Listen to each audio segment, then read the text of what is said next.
at TV EBN. And now let's get started and head over to Mombasa, where Governor Nasir has continued his onslaught on the national government's plans to privatize operations in the port of Kilindini in Mombasa. The governor spoke as he hosted Trade Cabinet Secretary Moses Kuria for the groundbreaking of the Mombasa County Aggregated Industrial Park in Miritini, Jomvu. The governor has been on an aggressive advocacy campaign opposing the port privatization recently advertised by the Kenya Ports Authority, citing lack of consultation and due process.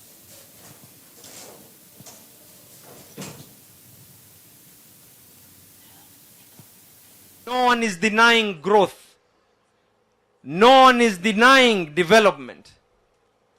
But we will never ever allow to be told that things are going on and we don't know the fate of our people.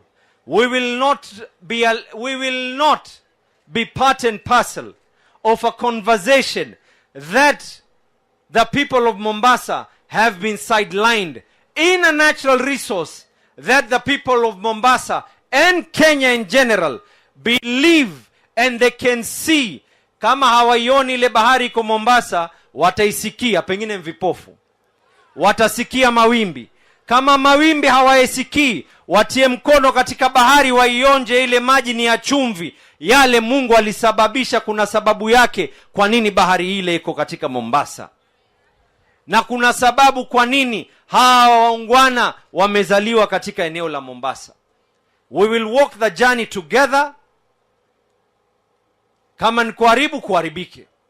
Na kama ni kutengeza, tutengeze kama tulivyotengeza hili. Tumeelewana, sio? Tumeahidiwa mambo mengi, bandari ndo hiyo tunaona inaenda sasa. Bandari ile haitufaidi. Lakini kama viongozi wenu tutaendelea kuzungumza, tutaongea na raisi, tutaongea na viongozi wote. Tunataka kujua share ya watu wa Mombasa katika bandari ya Mombasa ni nini. Tunataka kujua share yetu.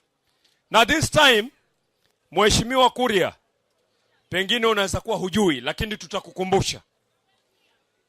Wakati wa nyuma, wale ambao wako katika serikali ndio walikuwa wanasema wakati huo bandari yaenda. Mwakumbuka? Mwakumbuka? Haya, nkuaje sasa? Wao wameingia. From Mombasa, we head over to Nyamira, where a motion seeking to the removal of besieged Nyamira Governor Amos Nyaribo from office has been tabled before the County Assembly today.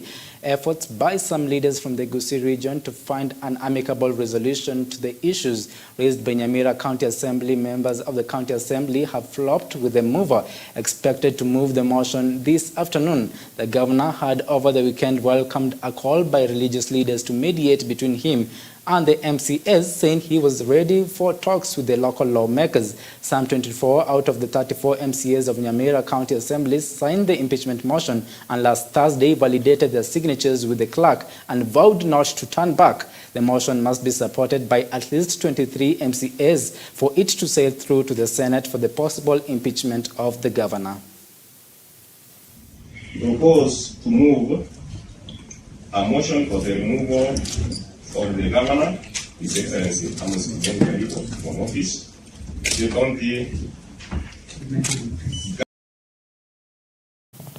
Now, still in Nyamira, doctors in Nyamira County are set to down their tools following a disagreement between the county government and Kenya Medical Practitioners and Dentists Union. Nyanza Secretary General Agri Owenyo said the 21 strike notice came to an end yesterday after the county failed to honor commitments as agreed between the two parties, nor called them for a meeting. Owenyo encouraged the patients to seek medical skills and services from the neighboring counties. Among the issues the doctors demanded to be addressed include doctors' promotion, following a 2020 ruling from the Employment and Labor Relations Court directed the county government to honor the collective bargaining agreement entered into, including promoting of all doctors and payment of accrued arrear salary. The county government of Nyamira on a strike that they initiated more than 3 years ago. We have patiently and diplomatically tried to solve the issues that we raised in our strike notice. But like we've mentioned before, the kind of responses Nyamira County has given us have been very disrespectful and very contemptuous. Give the county so many days, 21 days. They have not been courteous enough to us, even to invite us for a meeting to talk about the issues we have raised. And as we have gathered here today, we have actually launched the strike. We will be on strike for as long as it takes for the county to wake up and do what it's supposed to. I have doctors who have been working for Nyamira County for more than 20 years, and they are in entry-level job group. The consequence of that is that the doctor is not motivated, and the patient is not getting maximum service that this doctor is supposed to. Issues we have raised are issue of equipment and personnel numbers. Nyamira County has very few doctors. What is happening is the very few doctors are offering services for more than the required amount of hours in a week. Patients are getting a road. This is a warning shot to the other county governments in the former Nyanza province. This is Kisumu County, Migori County, Homa Bay County, Siaya, and Kisumu County. The situation is a mirror image in all those counties. Like in Meru County, for all healthcare workers shall commence on 9th of October 2023. Ukizungumza, ukiuliza utapandishwa ngazi lini, wewe unapewa nakala ya kupigwa transfer ya kuondolewa mahali ulikuwa unafanya kazi, unapelekwa mahali ingine. Trying to meet our governor for the last 1 year, and this is the second. The National Dialogue Committee on Monday continued to receive public views on the agenda of the ongoing dialogue between Kenya Kwanza and Azimio la Umoja One Kenya Coalition Party. Now, Kenya Kwanza and Azimio inked a dialogue between that defined the agenda of the dialogue in individual statements shared by co-chairs of the National Dialogue Committee, Ichung'wa and Kalonzo Musyoka. The two leaders say the pact marked the beginning of peaceful and constructive negotiations.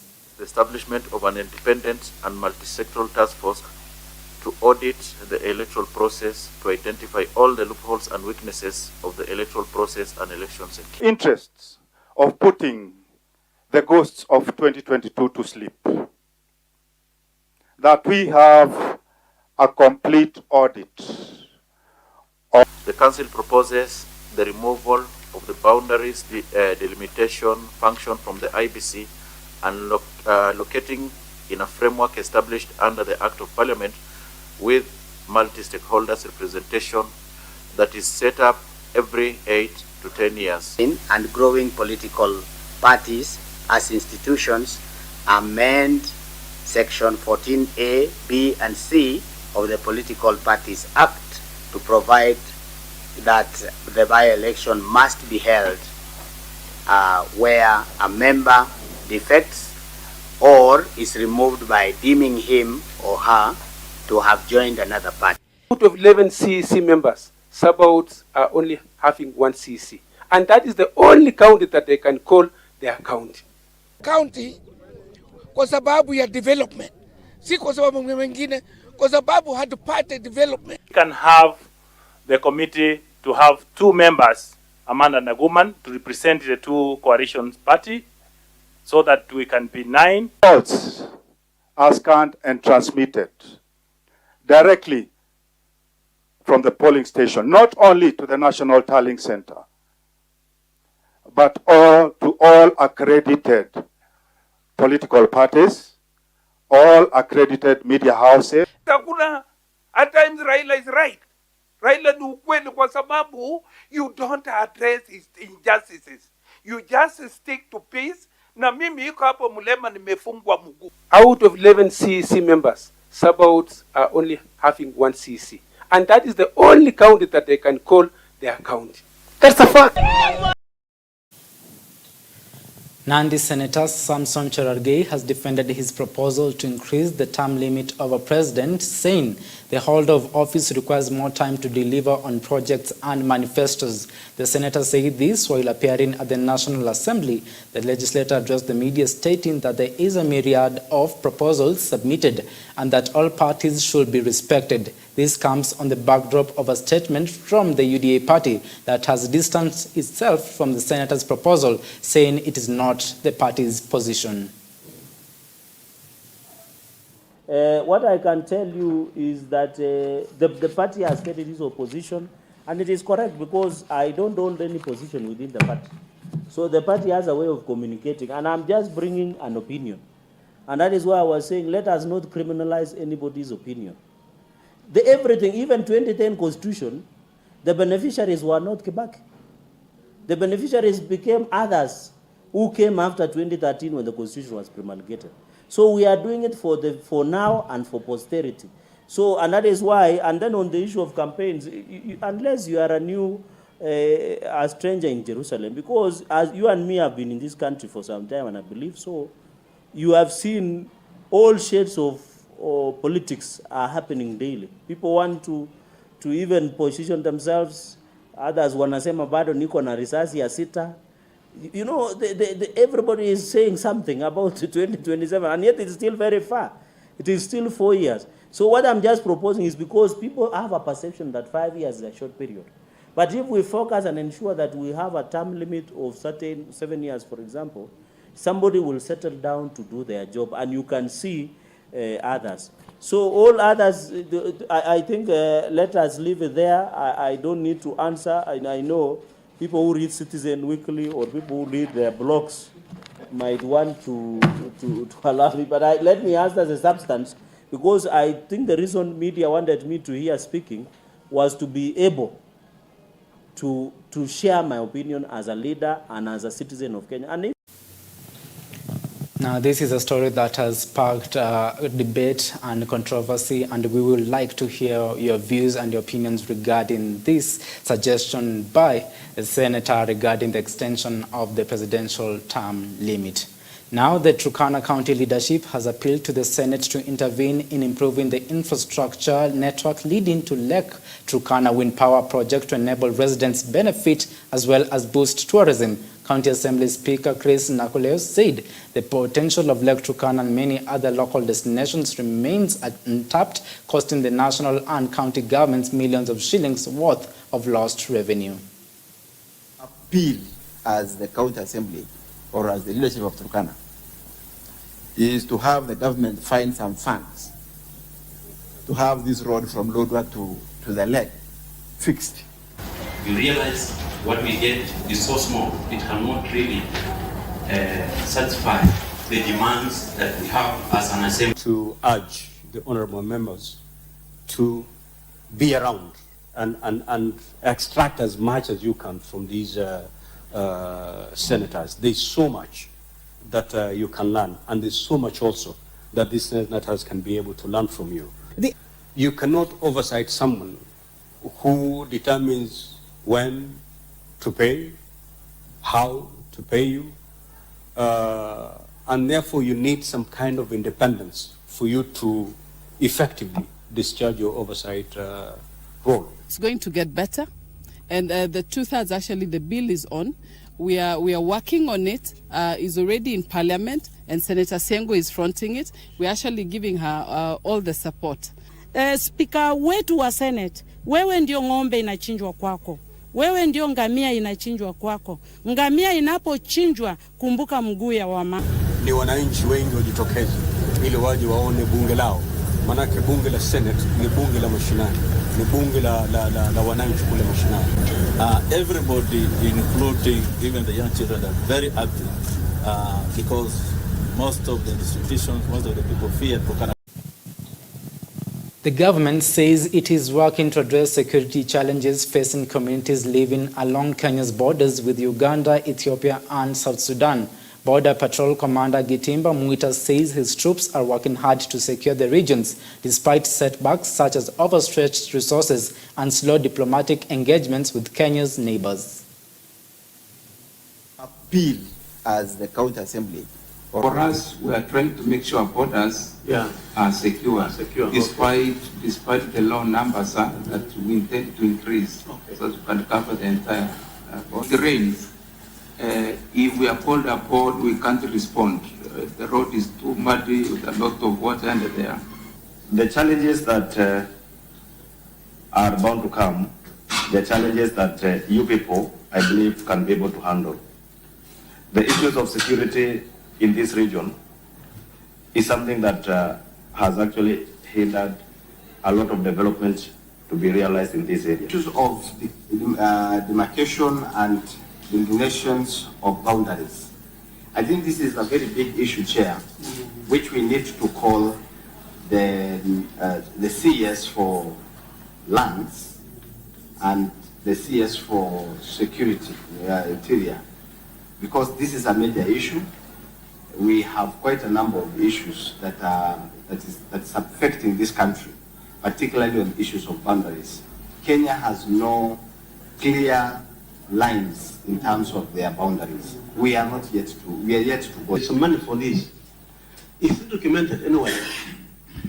Have you as the man in charge of the cross-border, not cross-border, but the border units, documented? Yes, sir. Chief will be equipped with modern technology, maybe fighting equipment, because things like drone, armored vehicles, sometimes they can have an armored vehicle, but when it gets a mechanical problem, it takes so long for it to be repaired. Yet the bandits are here and there every time. Ombi langu tu ni kwa Senate waone vile hii serikali kuu itakutana kwa haraka, maana hapo ni mali uwezi lala, mtu analala kama risasi ya bunduki kwa ndani, uwezi toa kiatu yako kwa sababu bunduki inaweza idia.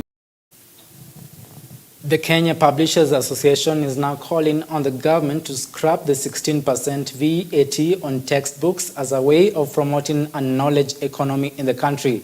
The association's chairperson, Mr. Kiari Kamau, reckons that by having VAT imposed on textbooks only serves to make textbooks expensive and unaffordable to the common citizen.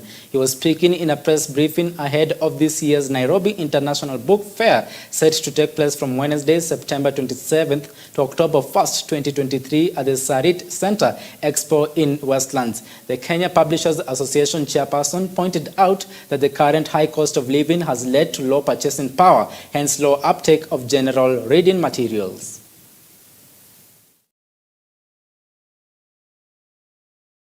This serves to increase the price of the book to the end user. This makes the book rather unaffordable to the common mwananchi, the hustler, if I may. And we therefore call upon the government to scrap VAT on books as a way of making knowledge affordable to all, hence promote lifelong learning and grow the knowledge economy.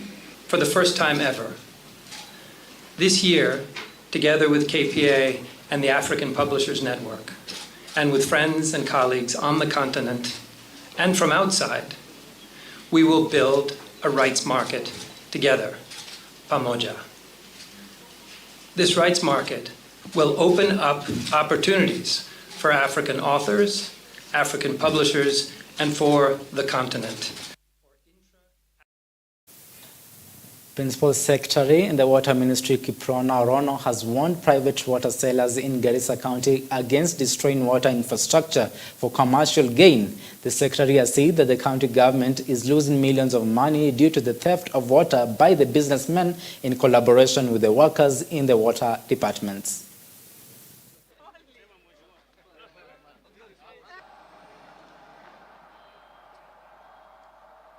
If you destroy any infrastructure so that you can siphon the water which has been treated by government using taxpayers' money, and you go and sell at an extra cost to make profit, that should come to an end. And I'm directing the county commissioner and the critical infrastructure protection unit, together with the intelligence team in the county, to rein on all individuals, even those who are not paying for water. Today, Governor, I expect people who are not paying for water to rush and pay for water. Your time has come to an end. We've agreed as two levels of government to be working together, county and national government, so that we can ease the problem of waters for Garissa residents, Garissa Township residents, and also for other parts of the county like The United States Defense Secretary Lloyd Austin III held a meeting with his Kenyan counterpart Aden Duale in Nairobi, Kenya on Monday, where he announced the United States' support for Kenya's mission to Haiti.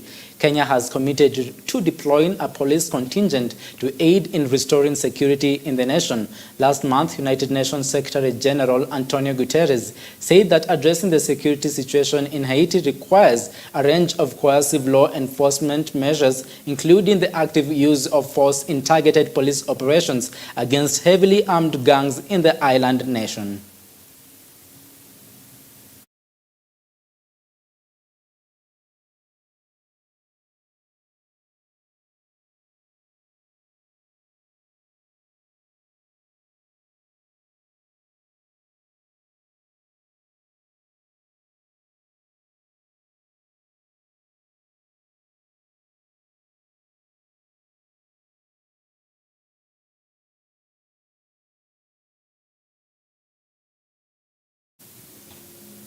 The government has closed over 3,000 illegal mining operations in the country. This follows the new reforms in the mining sector that are aimed at curbing illegal mining and smuggling of mines in and outside the country. Principal Secretary in the Ministry of Mining, Elijah Mwangi, said that the government has also cancelled and terminated 1,500 licenses for miners operating against the conditions of their licenses. Gaturi Ward MCA Gathi Wanjeri welcomed the mining reforms, saying host counties had been exploited for long.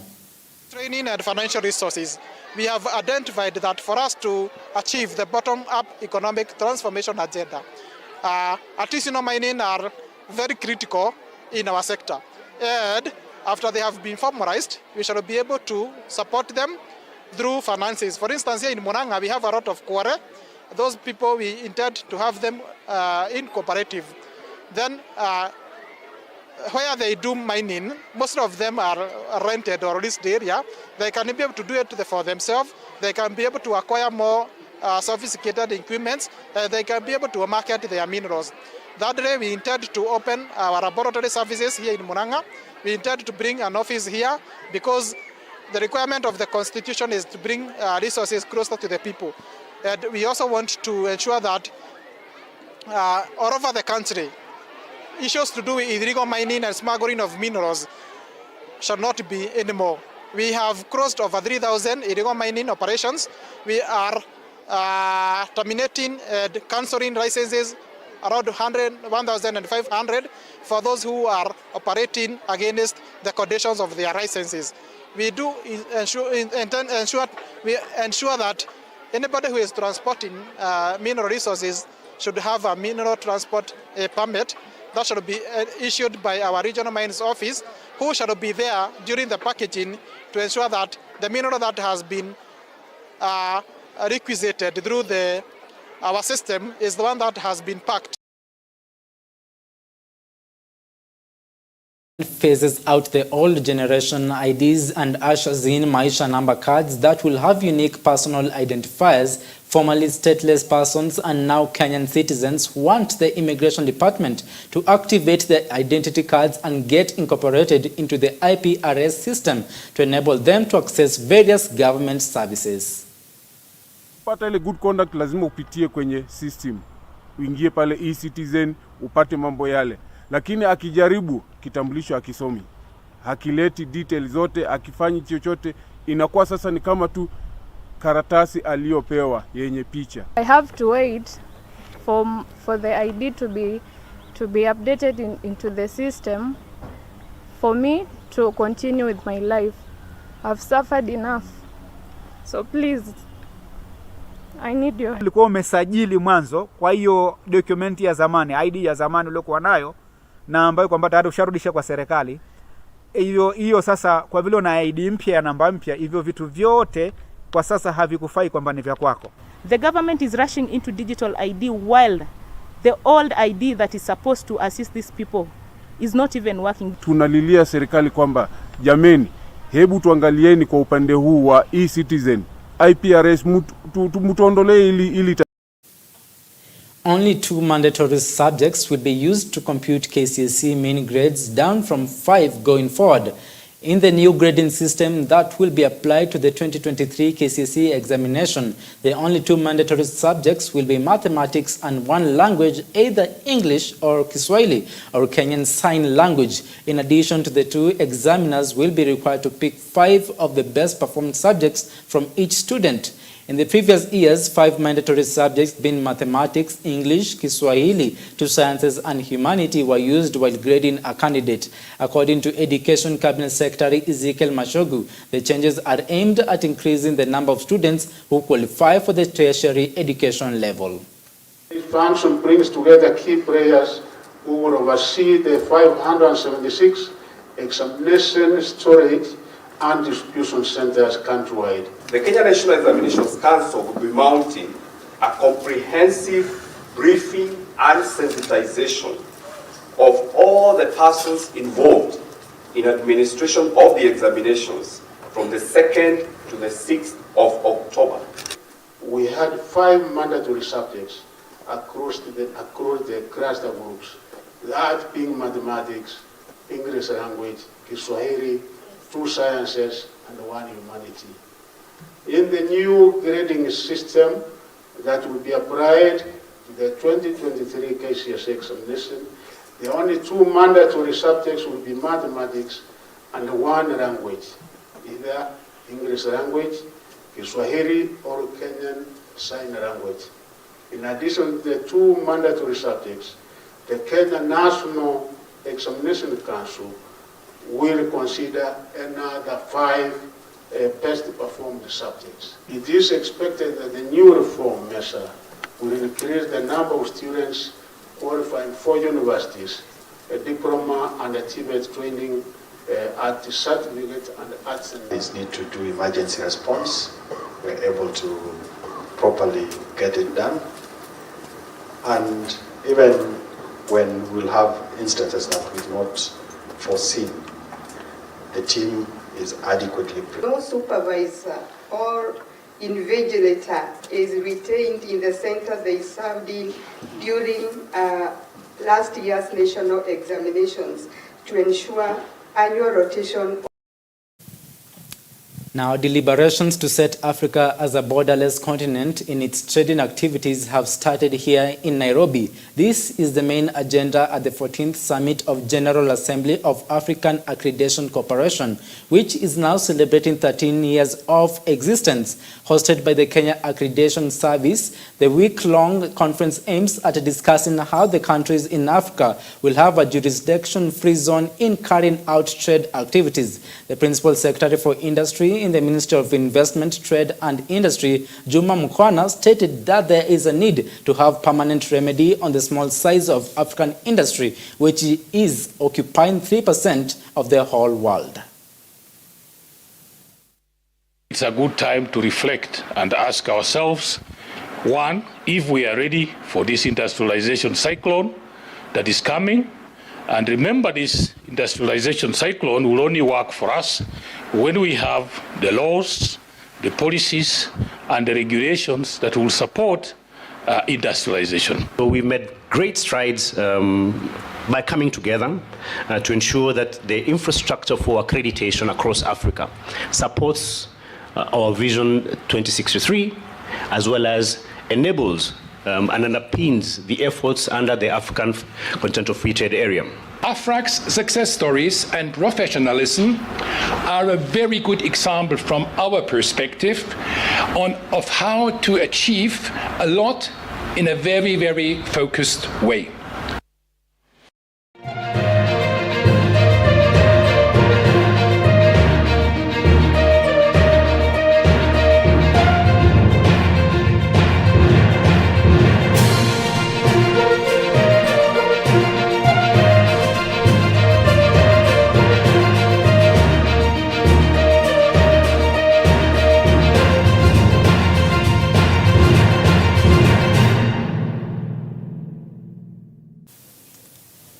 Now, in sports news, the Harambee Starlets are determined to overcome a deficit as they confront Cameroon in a crucial Women's Africa Cup of Nations qualifier, offering complimentary admission to supporters. Individuals from diverse backgrounds will have the exceptional opportunity to witness this exhilarating encounter without charge, as the gates of Nyayo Stadium have opened since 12 in an endeavor to engage and inspire the future generation of football talents. Schools and academies have also been cordially invited with an exclusively reserved sitting area for them. The initial leg of this monumental clash occurred on Friday, September 22nd in Douala, resulting in a narrow defeat for the Harambee Stars against their Cameroonian adversaries, with a solitary goal making the difference. The victors of the aggregate score in these two-legged qualifiers will secure the highly sought-after prize of automatic qualification for the 2024 Africa Women's Cup of Nations, which is scheduled to be hosted in Morocco. The prospect of competing on such a grand competition stage is fueling the Starlets' determination to give their utmost in the upcoming match. If the Harambee Starlets progress to the second round, the matches will be scheduled to occur between November 27th and December 5th, 2023. Iko high kwa camp, spirits ziko high kwa camp. Wasichana walijiskuma vizuri. Cameroon uliona tulipata very slim lose, ni kitu tunaweza tukarecover. Tunaweza omba waje na waje kwa wingi. Starlets imekuwa ikipata a lot of positive vibes from the fans. Fans wamekuwa kitokea. Kenyans believe in us. Wakija stadium kuona wajaze stadium, watakuwa wamecheza role kubwa sana. Tunaomba waweze kuomba maruhusa kutoka makazini. It's not a good day, ni weekday, but watu wakiweza kupata ruhusa waje, itakuwa nzuri sana kwetu kama timu.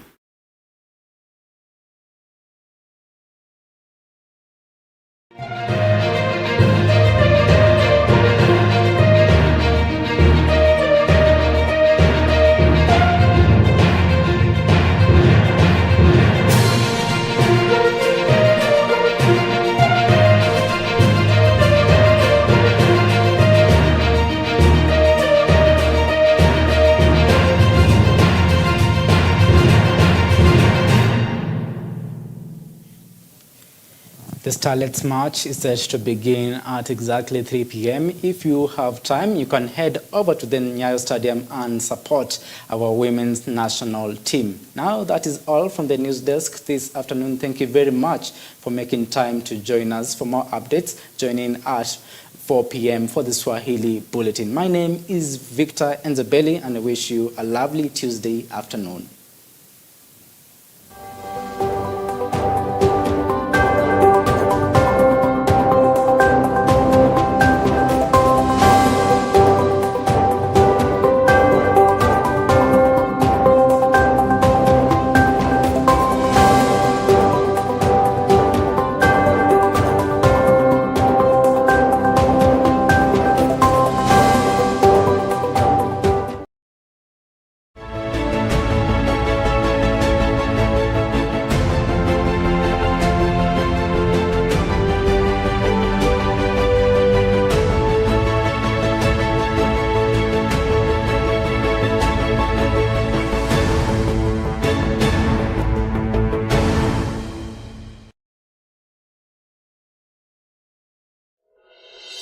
Thank you.